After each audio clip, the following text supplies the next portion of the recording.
traditionally, most of the focus on environmental risk factors for bladder cancer has been on things such as smoking, on occupational hazards like diesel fumes, and a lot less of the literature has focused on bladder cancer environmental risk factors that relate to modifiable lifestyle factors like obesity, physical activity, and diet. And specifically, there's been very little literature. In fact, there's been no literature to our knowledge on physical activity and the risk of bladder cancer mortality, the risk of bladder cancer death. And we were very interested in that question.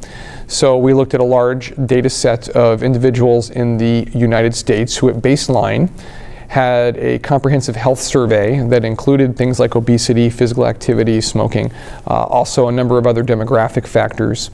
And we focused primarily on the obesity and the physical activity findings. And at baseline, we had these data about them, this information, and we knew that at baseline they did not have a diagnosis of bladder cancer. And we linked this particular data set with mortality, with a mortality data set.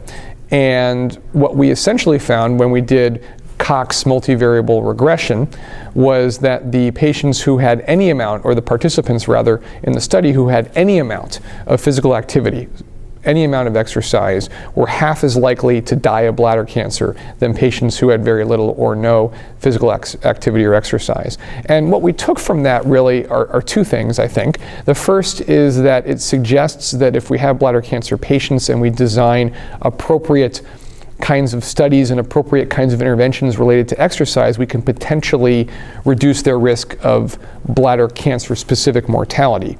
And the second piece we've taken from this is that I think it opens up a lot of translational research opportunities looking at various biological pathways that are associated with exercise and with links of exercise with cancer.